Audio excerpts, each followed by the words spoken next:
You're standing in a stone corridor lit only by 4 doors, and your heartbeat already knows which one you'll choose before your conscious mind catches up.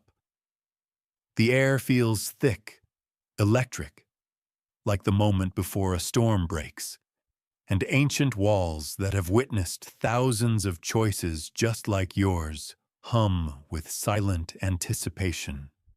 Choose the door that pulls at you right now, and by the end, you'll discover why your unconscious made that choice before logic kicked in. Plus, there's a detail coming that you won't see until it hits. On the far left, a wooden door drowns in living green vines and moss, amber light bleeding through cracks around its edges as if a fireplace waits beyond. Second from left, black framed glass alive with shifting rainbow lights, magenta bleeding into cyan, yellow flaring and dying, like staring into someone else's digital dreams. Third, rusted metal double doors leaking white fog at the base, bolts crusted with decades, surface scarred by what might be violence or just weather you can almost smell. Finally, the white door on the right stands luminous, light spilling from beneath and above as though it guards a room made of pure dawn. Carl Jung spent his life mapping human psychology and discovered something unsettling. Beneath your personal memories, beneath childhood fears and late-night regrets, lies a deeper layer, a collective blueprint shared by everyone who's ever lived. He called these patterns archetypes, ancient templates of behavior and emotion that surface in myths, dreams, and the split-second pull you feel toward one door over another right now. The caregiver who builds sanctuaries, the rebel who smashes them, the creator who designs new worlds, the innocent who searches for purity. Your unconscious mind is already voting, and one door hums louder than the rest. What if I told you that 95% of people choose the door matching their deepest wound, not their greatest strength? Studies of Jungian analysis show that our first instincts reveal what we're protecting, not what we're pursuing. The wooden door with emerald moss whispers of roots, continuity, safety of the known. The glass door, alive with impossible colors, promises innovation, transparency, the electric thrill of risk.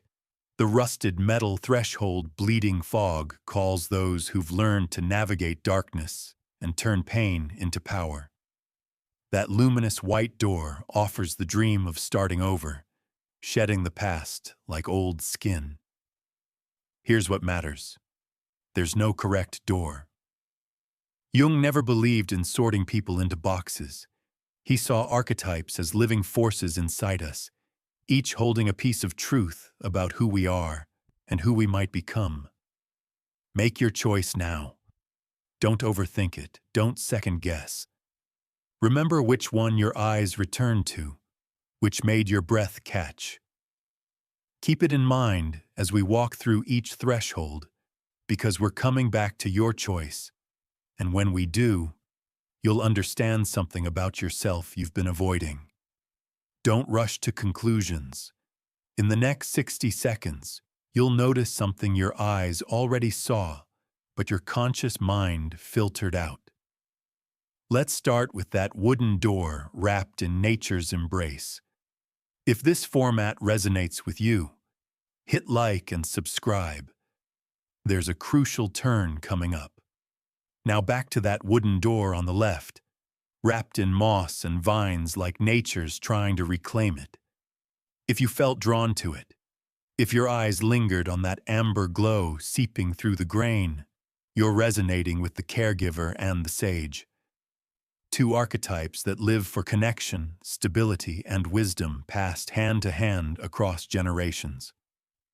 People who choose this door crave roots, not sentimentally, but in a bone-deep need for continuity, for knowing where they came from and what they're building toward.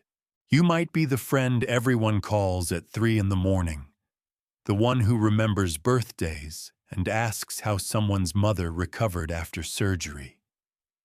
You notice when a coworker goes quiet. You keep photo albums, recipe cards in a grandmother's hand, playlists that double as emotional archaeology. The wooden door glows warm because you are warm. You create spaces where people exhale, remove armor, admit exhaustion. But here's the edge Jung always insisted we examine. The caregiver's strength, building sanctuary, becomes a trap when walls grow too high. A patient of Jung's once chose this door metaphorically and spent 20 years inside it, only venturing out for groceries and obligations until she realized the door was never the problem. Her fear of what lay beyond it was. If you've chosen the wooden door, ask yourself, when did you last leave your safe space? When did you last say yes to something that scared you, not because it was wise, but because it was new? The moss and vines aren't just decoration. They're overgrowth, the way a house left untended gets swallowed by forest. Stability can calcify into stagnation. Tradition hardens into fundamentalism. There's a reason this choice repeats among people with similar histories. Those raised to be responsible too young, to care for others before caring for themselves. And we're reaching that reason now. The caregiver who refuses to let anyone struggle denies them growth that only comes from falling down. And the sage, the seeker who reads, questions, builds mental libraries, faces different danger. Wisdom without action is performance. You can know everything about vulnerability and never be vulnerable yourself. You can teach people how to live and forget to live yourself. The amber light behind that wooden door might be a hearth, or it might be you burning out to keep everyone else warm. Here's your practice for the next 72 hours, if this is your door. Find one small risk. Not reckless, just uncomfortable. Say the thing you've been holding back. Try the restaurant with no menu. Take a different route home. Let someone else solve their own problem without your input. Notice what it feels like when walls wobble, when the script changes, when you're not in control. The wooden door will still be there when you come back, but you'll know it's a choice, not a cell. Your anchor phrase to carry like a smooth stone. I can be rooted and still grow. Repeat it when fear disguises itself as caution, when you catch yourself saying, "We've always done it this way." Because the strongest trees aren't the ones protected from wind. They're the ones that learn to bend. But the other doors are calling, and one might be whispering your name even louder. Shift your gaze to that second door, black frame with kaleidoscope lights bleeding through glass like a digital fever dream. If this threshold stopped your breath, if those shifting colors, magenta melting into cyan, yellow flaring and dying, felt like looking into a mirror you didn't know existed, you're hearing the call of the creator and the explorer. These are archetypes that refuse to accept the world as given, the ones who wake at 3 a.m. with an idea burning so bright it physically hurts. The creator lives to make. Not just art, though that's part of it. Every spreadsheet can be canvas. Every conversation, a chance to build something that wasn't there before. You're the person who sees a broken process at work and redesigns it mentally before anyone asks. You rearrange furniture until rooms breathe differently. You compose playlists like novels, each song a chapter in an emotional arc only you hear. The glass door glows with impossible colors because your mind contains impossible combinations. What if we tried this? Meets nobody's done that before. Meets watch me. Here's what nobody tells you. The most innovative people are often the most paralyzed by perfectionism disguised as standards. We'll see exactly why in 90 seconds. The explorer walks beside you, restless and hungry. Where the creator builds worlds, the explorer maps them, pushing past every fence and authorized personnel-only sign. You're the friend who turns a coffee run into a detour through unfamiliar neighborhoods, who learns languages just to read poets in their original tongue, who sees a locked door and immediately wonders what's on the other side. The transparent glass calls because you live transparently. Your life is the experiment, the data point, the story written in real time. But Jung was meticulous about shadow work, the parts of archetypes we'd rather not acknowledge. If you've chosen the glass door, here's what you need to hear. Innovation without integration is chaos. You can be so busy chasing the next idea that you never finish the current one. So focused on exploring new territory that you forget to build a home base. The creator's shadow manifests as the novel never written, because chapter 1 isn't perfect yet. The startup never launched, because the logo needs one more revision. The explorer's shadow is avoidance dressed as adventure, constantly moving because staying still means facing what you're running from. Soon there'll be a short practice under 2 minutes. It'll test your feeling against reality. But first, understand that transparency cuts both ways. You're visible, which means vulnerable. People watch you fail in real time. Your experiments land on social media feeds. Your pivots look like indecision. The glass door doesn't offer the wooden door's privacy or the metal door's protective rust. It demands you live your life on display, and not everyone's built for that exposure. Your 72-hour practice. Finish something small. Not perfect, not revolutionary, just complete. A sketch, a short essay, a conversation you've been avoiding. One loop closed instead of 10 loops opened. Notice the resistance when completion looms. That voice saying, "It could be better," is often fear disguised as ambition. And here's the hard part. Share it. Let someone see the finished thing, flaws and all. Feel what it's like to stand behind glass knowing people are looking. Your anchor phrase, the one that brings you back when you're spinning. I can explore without abandoning what I've built. Because the most powerful creators and explorers aren't the ones who burn everything down every 6 months. They're the ones who learn to innovate within constraints, to push boundaries while keeping one foot on solid ground. The glass door isn't about choosing between stability and risk. It's about building a life transparent enough to inspire others, solid enough to survive your own restlessness. But we're only halfway through this corridor, and the remaining doors pulse with their own dark invitations. Third door. Rusted metal, double-bolted, bleeding white fog like a wound that won't close. If this is where your attention keeps circling back, if something in you recognizes that corroded surface and steam curling at its base, congratulations. You've just acknowledged what most people spend entire lives pretending doesn't exist.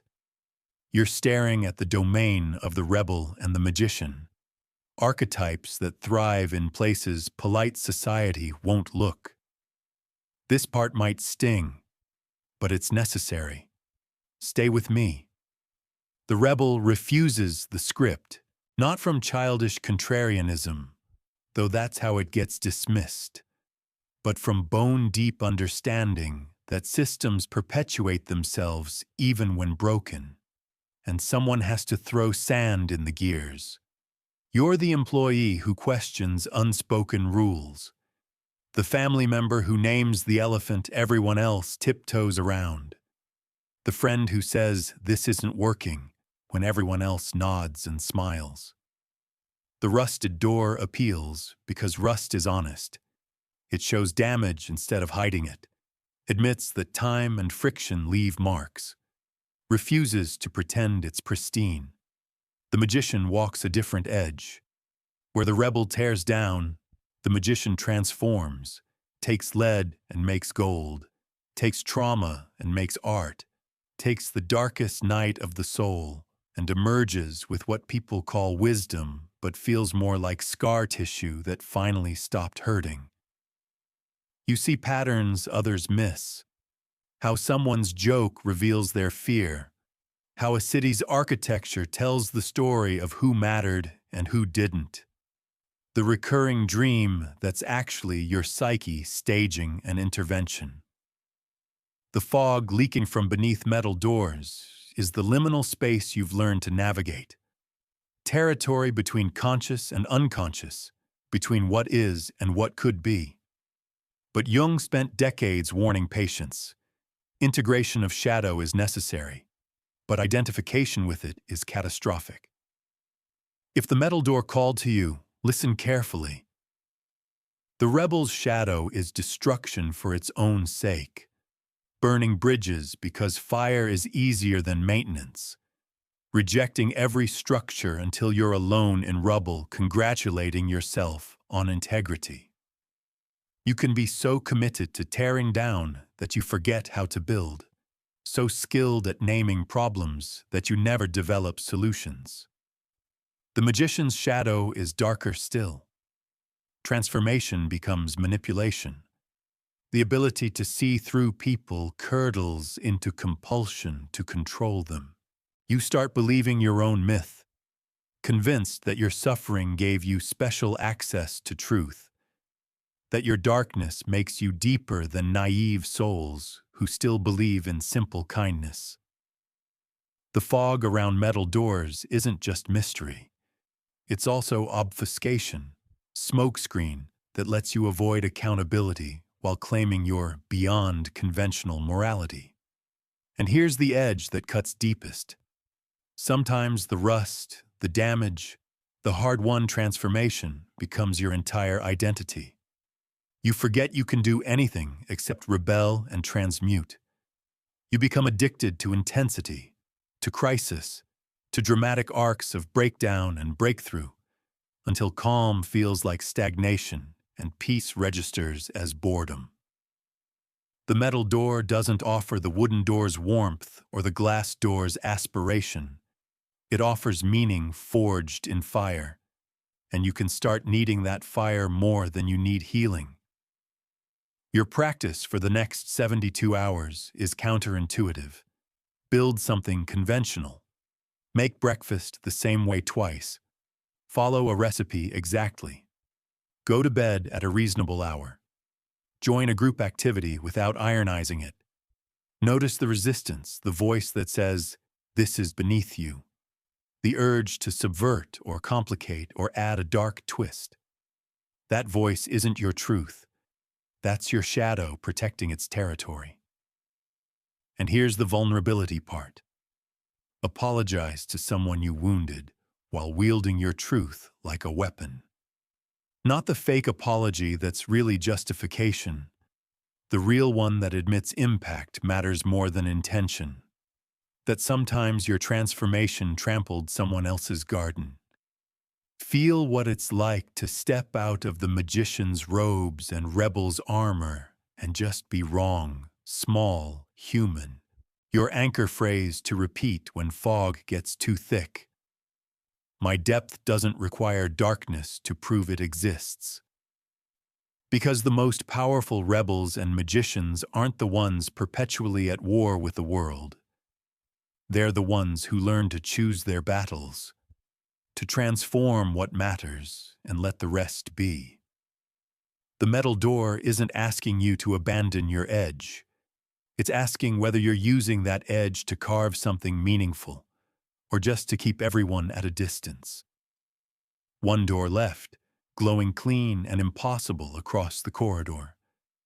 The white door stands there on the far right, luminous and unguarded, light spilling from every edge like it's been waiting for you to notice this whole time. If your gaze keeps returning here, if something in that clean glow feels like permission to finally exhale, you're resonating with the innocent and the seeker. Two archetypes that get dismissed as naive until you realize they might be the bravest of all.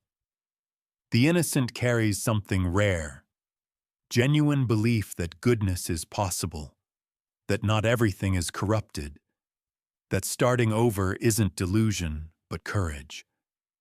You're the person who still cries at meaningful commercials, who believes people when they apologize, who looks at a broken friendship or failed project and thinks, maybe there's another way, instead of, I'm done.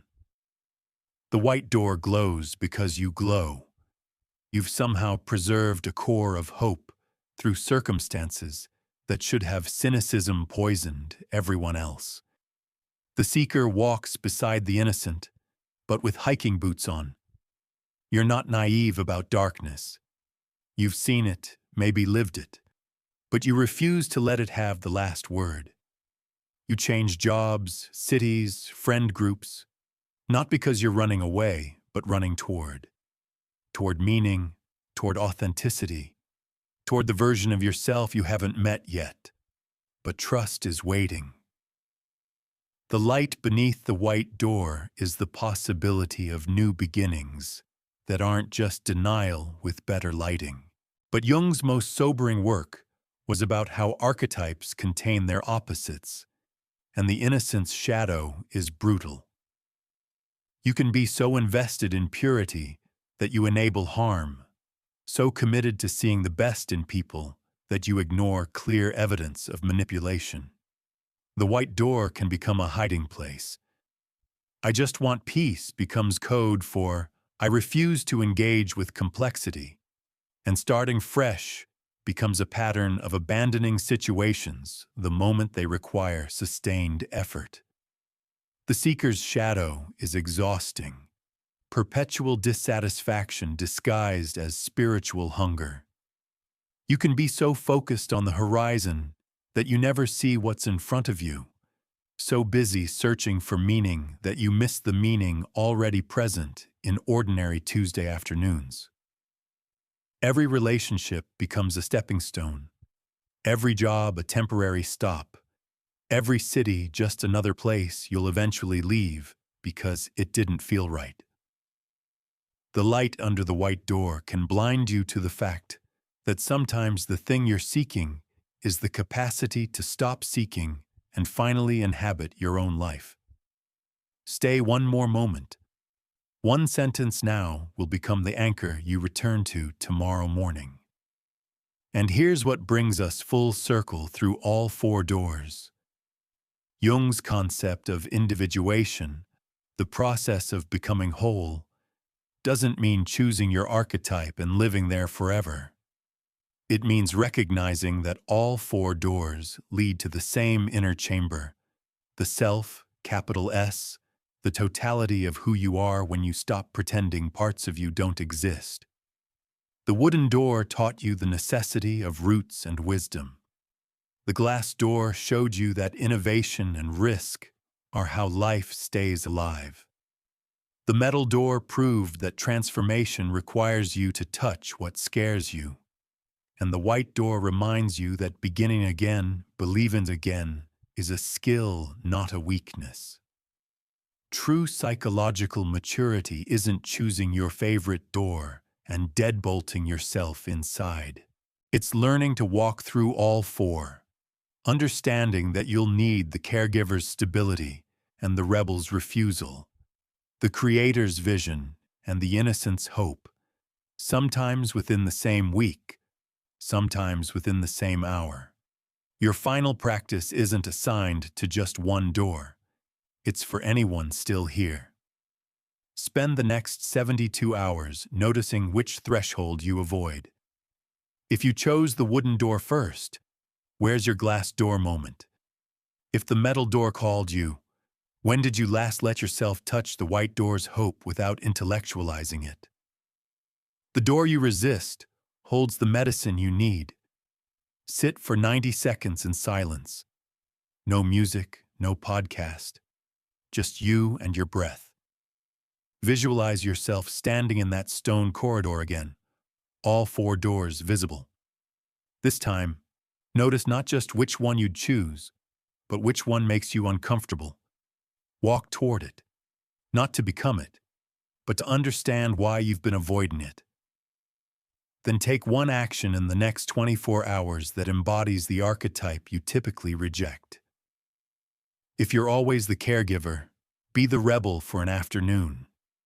If you lead with the magician, try innocent optimism without protective irony. Notice how it feels. Awkward, probably, maybe even fake at first. That awkwardness is growth, the psyche stretching into territories it usually avoids. Your final anchor phrase, the one that works for all 4 doors. I contain multitudes, and that's not confusion, that's completion. Because you're not one archetype. You're the entire corridor, the stone walls, the thresholds, the lights bleeding into darkness, the darkness giving shape to light. Jung spent his life mapping the psyche because he understood something essential. We're not trying to pick the right door and eliminate the others. We're trying to recognize that we built all 4 doors ourselves, that the corridor is our own architecture, and that integration, messy, difficult, lifelong integration, is the only way home. The test wasn't which door you chose first. The test is whether you're brave enough to eventually open them all. The next video explores the shadow side of each door, the part Jung warned about but most psychology content skips. Drop your door choice and one word describing how this felt in the comments below. Which door called to you? See you in the next one.